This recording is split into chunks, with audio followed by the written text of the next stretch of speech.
ओम शांति। 1/1/2025 सबको happy new year. नई दुनिया के लिए विश्व कल्याणकारी बाप हम बच्चों के लिए नया विश्व बना रहे हैं। इस नए विश्व वाली दुनिया में आप सभी को विशेष निमंत्रण है, मगर उसके लिए नए संसार के लिए नए संस्कार चाहिए। नए संस्कार अर्थात दैवी गुण चाहिए, और वह दैवी गुण राजयोग जो परम पिता परमात्मा सिखलाते हैं उस राजयोग द्वारा ही प्राप्त होते हैं। तो आइए हम सभी राजयोग सीख करके नई दुनिया के लिए नया पुरुषार्थ करें। आने वाले वर्ष के लिए आपके परिवार में सुख, शांति, समृद्धि सब कुछ आए। स्नेह, प्यार, आपस में सभी स्नेह मिलन कर प्यार से स्नेह से रहें, और जितना हम प्यार और स्नेह से रहेंगे उतना घर परिवार में सुख, समृद्धि, संपत्ति दिन दुगनी रात चुगनी बढ़ती जाएगी। सुनते हैं इस नए वर्ष में नए बाबा के महावाक्य। मीठे बच्चे, तुम ज्ञान की बरसात कर हरियाली करने वाले हो। तुम्हें धारणा करनी भी है और करानी भी है। क्वेश्चन, जो बादल बरसते नहीं उन्हें कौन सा नाम देंगे? आंसर है वह हैं सुस्त बादल। चुस्त वह हैं जो बरसते हैं। अगर धारणा हो तो बरसने के बिना रह नहीं सकते। जो धारणा कर दूसरों को नहीं कराते उनका पेट पीठ से लग जाता है। वह गरीब है, प्रजा में चले जाते हैं।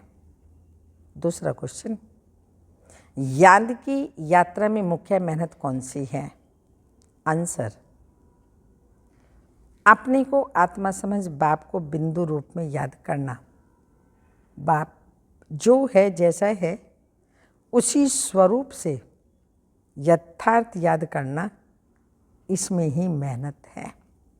गीत, जो पिया के साथ है उसके लिए ज्ञान की बरसात है। ओम शांति। जैसे सागर के ऊपर में बादल हैं तो बादलों का बाप हुआ सागर, तो बादल सागर के साथ हैं उसके लिए बरसात है। वो बादल भी पानी भरकर फिर बरसते हैं। तुम भी सागर के पास आते हो, जो ज्ञान सागर शिव बाबा हैं, सागर के पास आते हो भरने के लिए। सागर के बच्चे बादल तो हो ही, जो मीठा पानी खींच लेते हो। अब बादल भी अनेक प्रकार के होते हैं। कोई खूब जोर से बरसते हैं, बाढ़ कर देते हैं, कोई कम बरसते हैं। तुम्हारे में भी ऐसे नंबरवार हैं जो खूब जोर से बरसते हैं। उनका नाम भी गाया जाता है। जैसे वर्षा बहुत होती है तो मनुष्य खुश होते हैं, यह भी ऐसे है। जो अच्छा बरसते हैं उनकी महिमा होती है, जो नहीं बरसते उनके दिल जैसे सुस्त हो जाती है। पेट भरेगा नहीं। पूरी रीति धारणा न होने के कारण पेट जाकर पेट से लगता है। फैमन होता है तो मनुष्य का पेट पीठ से लग जाता है। यहाँ भी धारणा कर और धारणा नहीं कराते तो पेट जाकर पेट से लगेगा। खूब बरसने वाले जाकर राजा रानी बनेंगे और वह गरीब। गरीबों का पेट पीठ से रहता है, तो बच्चों को धारणा बड़ी अच्छी करनी चाहिए। इसमें भी आत्मा परमात्मा का ज्ञान कितना सहज है अब तुम समझते हो। हमारे में आत्मा और परमात्मा दोनों का ज्ञान नहीं था, तो पेट पीठ से लग गया था। मुख्य है ही आत्मा और परमात्मा की बात। मनुष्य आत्मा को ही नहीं जानते तो परमात्मा को फिर कैसे जान सकेंगे? कितने बड़े विद्वान पंडित आदि हैं, कोई भी आत्मा को नहीं जानते। अब तुमको मालूम हुआ है कि आत्मा अविनाशी है। उसमें 84 जन्मों का अविनाशी पाठ नोंदा हुआ है जो चलता रहता है। आत्मा अविनाशी तो पार्ट भी अविनाशी। आत्मा कैसा ऑलराउंड पार्ट बजाती है यह किसी को भी पता नहीं है। यह तो आत्मा सो परमात्मा कह देते हैं। तुम बच्चों को आदि से लेकर अंत तक पूरा ज्ञान है। वह तो ड्रामा की आयु ही लाखों वर्ष कह देते हैं। अभी तुमको सारा ज्ञान मिला है। तुम जानते हो इस ज्ञान के रचे हुए ज्ञान यज्ञ में ये सारी दुनिया स्वाहा होनी है। इसलिए बाप कहते हैं देह सहित जो कुछ भी है ये सब भूल जाओ। अपने को आत्मा समझो, बाप को शांतिधाम स्वीट होम को याद करो।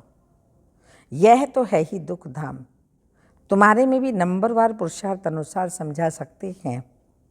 अभी तुम ज्ञान से तो भरपूर हो, बाकी सारी मेहनत है याद में। जन्म जन्मांतर का देही अभिमान मिटाकर देही अभिमानी बने, इसमें बड़ी मेहनत है। कहना तो बड़ा सहज है, परंतु अपने को आत्मा समझे और बाप को भी बिंदी रूप में याद करें, इसमें मेहनत है। बाप कहते हैं मैं जो हूँ जैसा हूँ। ऐसा कोई मुश्किल याद कर सकते हैं? जैसे बाप वैसे बच्चे होते हैं ना। तो अपने को तो जाना है, यानी अपने को समझ लिया, जान लिया, बाप को भी जान जाएंगे। अपने को जाना तो बाबा को जान ही जाएंगे।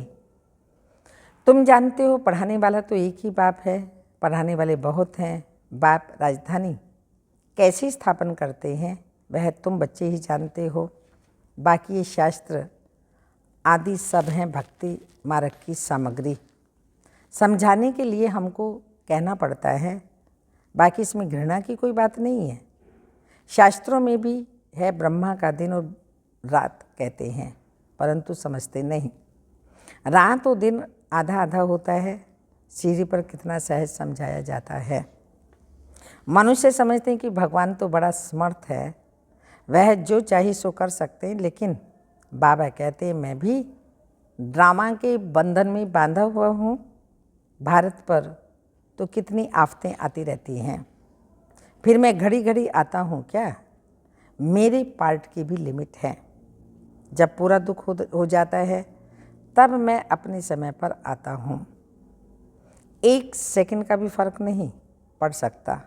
ड्रामा में हर एक का एक्यूरेट पार्ट नोंदा हुआ है। यह है हाईएस्ट बाप का रीइनकार्नेशन। फिर नंबर वार सब आते हैं कम ताकत वाले। तुम बच्चों को अभी बाप से नॉलेज मिली है, जो तुम विश्व के मालिक बनते हो। तुम्हारे में भी फुल फोर्स की ताकत आती है। पुरुषार्थ कर तुम तमो प्रधान से सतो प्रधान बनते हो। औरों का तो पार्ट ही नहीं, मुख्य है ड्रामा, जिसकी नॉलेज तुमको अभी मिलती है। बाकी तो सब है मटेरियल, क्योंकि वह सब इन आँखों से देखा जाता है। वंडर ऑफ द वर्ल्ड तो बाबा है, जो फिर रास्ते भी स्वर्ग हैं, जिसको हेवन पैराडाइज कहते हैं। उनकी कितनी महिमा है। बाप और बाप की रचना की बड़ी महिमा है। ऊंच ते ऊंच है भगवान, ऊंच ते ऊंच जब स्वर्ग की स्थापना बाप, ऊंच ते ऊंच स्वर्ग की स्थापना बाप कैसे करते हैं यह कोई भी नहीं जानते। तो मीठे मीठे बच्चों में भी नंबरवार पुरुषार्थ अनुसार जानते हैं और उस अनुसार ही फिर पद पाते हैं। जिसने पुरुषार्थ किया वो ड्रामा अनुसार ही करते हैं। पुरुषार्थ बिगड़ तो कोई रह भी न सके, कर्म बिगड़ 1 सेकंड भी रह नहीं सकते। वह हठ योगी प्राणायाम चढ़ा लेते हैं, जैसे जड़ बन जाते हैं, अंदर पड़े रहते हैं, ऊपर मिट्टी जमा हो जाती है। मिट्टी के ऊपर पानी पड़ने से घास भी जमा हो जाती है, परंतु इससे कुछ भी फायदा नहीं। कितना दिन ऐसे बैठे रहेंगे? कर्म तो जरूर करना ही है। कर्म सन्यासी कोई बन ना सके। हाँ, सिर्फ खाना आदि नहीं बनाते, इसलिए उनको कर्म सन्यासी कह देते हैं। यह भी उन्हों का ड्रामा में पार्ट है। यह निवृत्ति मार्ग वाले भी नहीं होते तो भारत की क्या हालत हो जाती। भारत नंबर 1 प्योर था, बाप पहले प्योरिटी स्थापन करते हैं, जो फिर आधा कल्प चलती है। बरोबर सतयुग में एक धर्म था, एक राज्य, फिर डीटी राज्य अब फिर से स्थापन हो रहा है।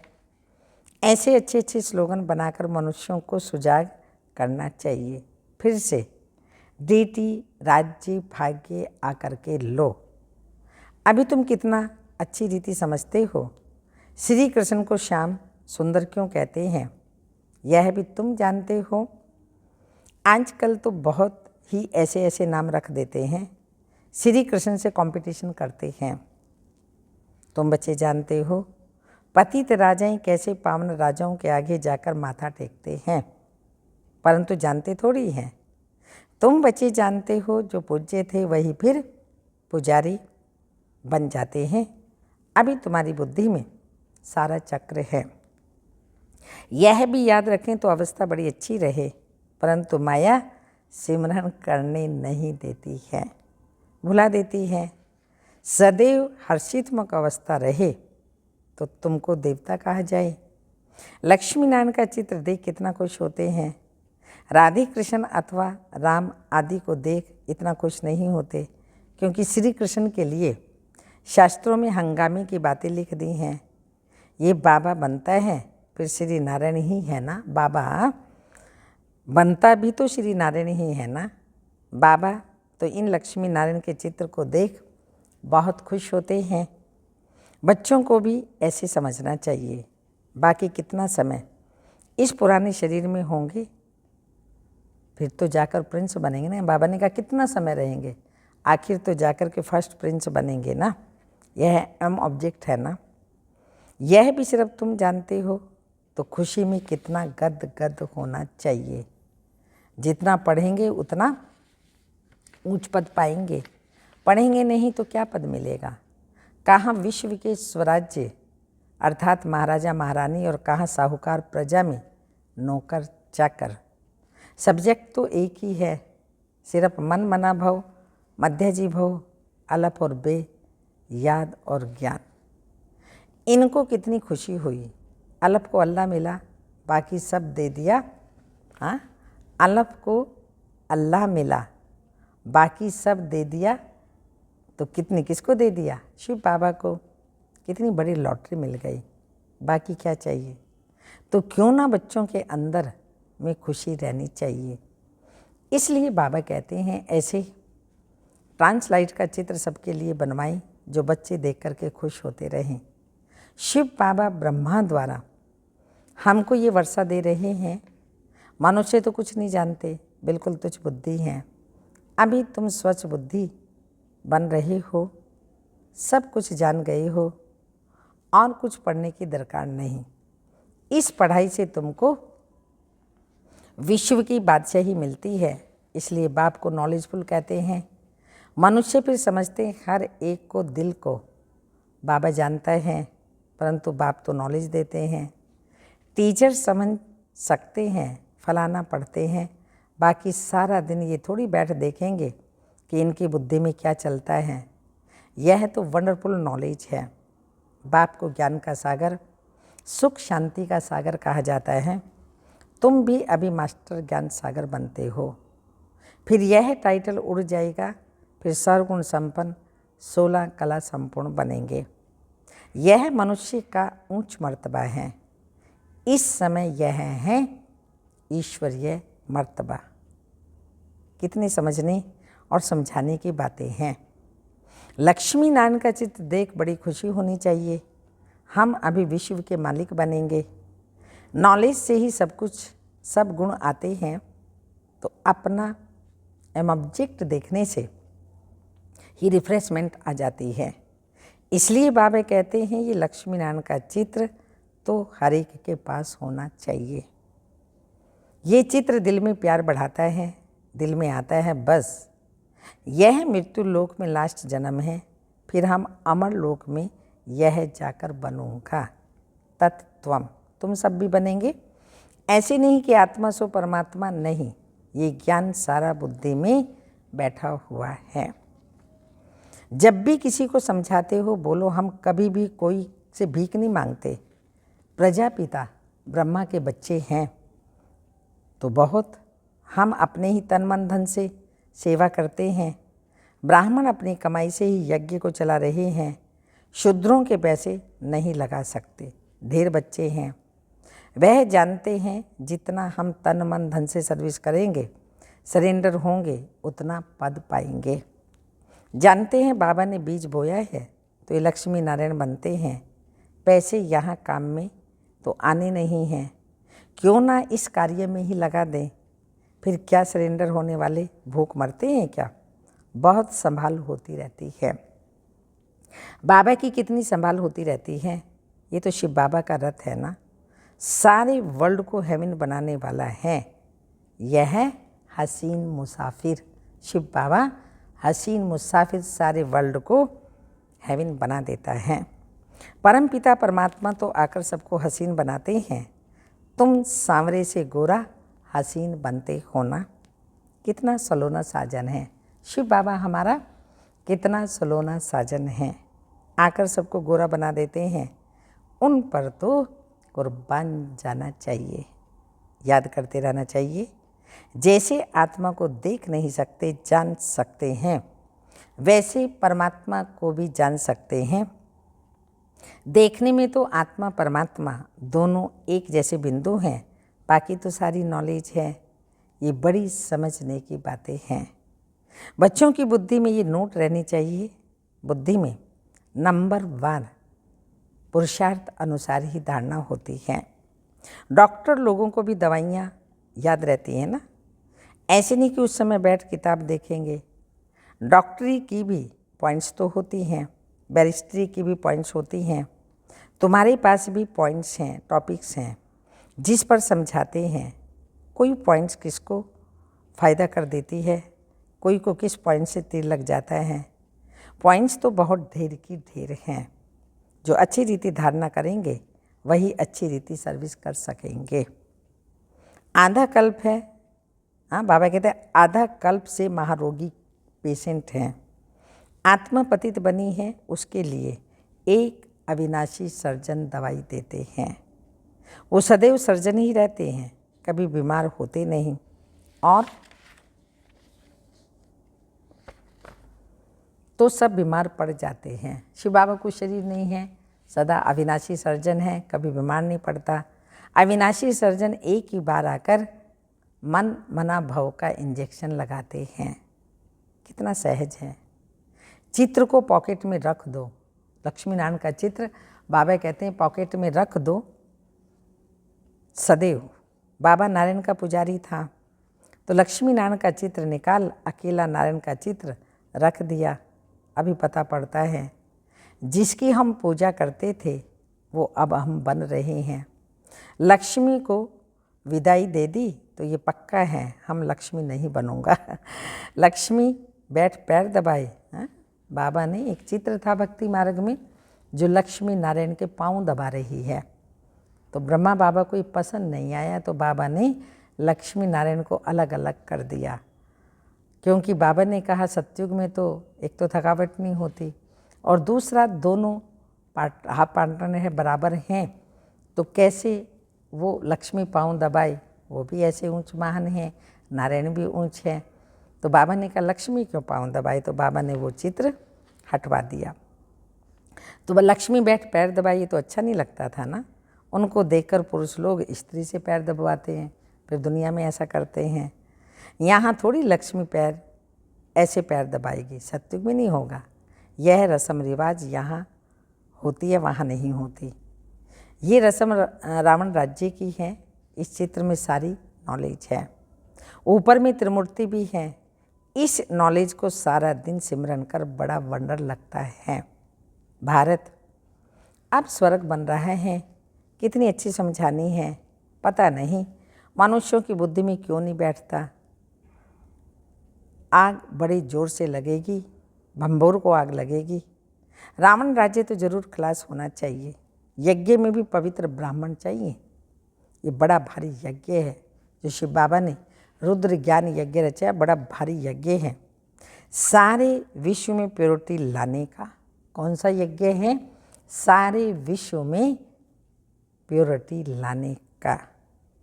वो ब्राह्मण भी बल ब्रह्मा की औलाद कहलाते हैं, परंतु वह तो कुकवंशावली हैं। ब्रह्मा की संतान तो पवित्र मुखवंशावली थे ना, तो उन्हों को यह समझाना चाहिए।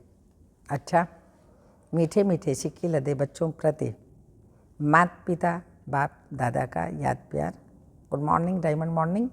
रूहानी बाप की रूहानी बच्चों को नमस्ते।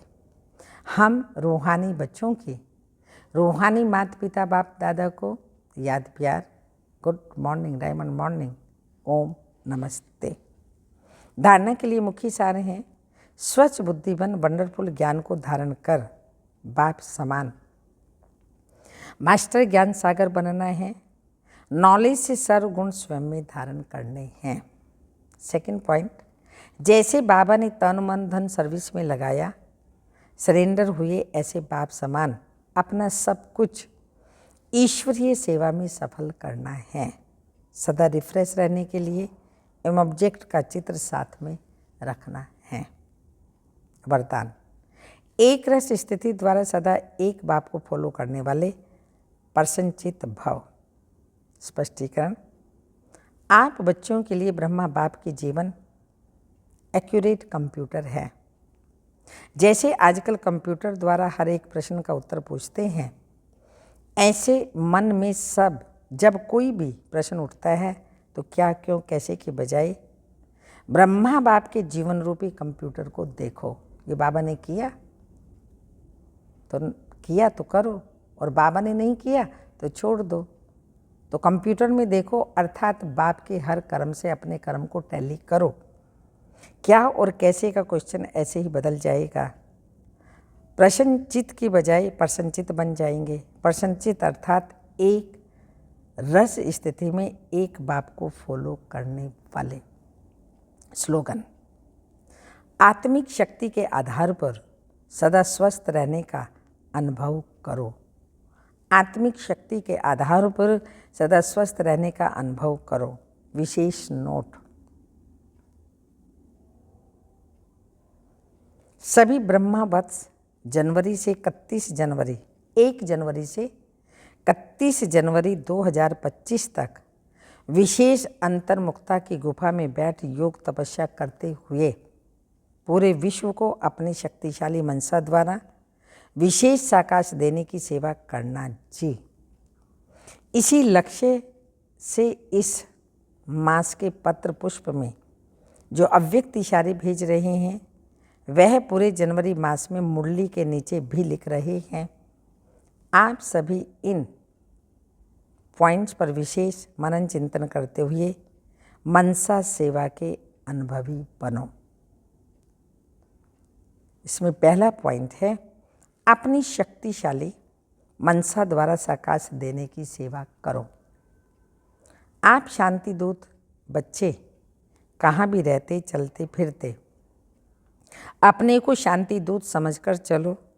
जो स्वयं शांत स्वरूप शक्तिशाली स्वरूप में स्थित होंगे, वह दूसरों को भी शांति और शक्ति की साकाश देते रहेंगे।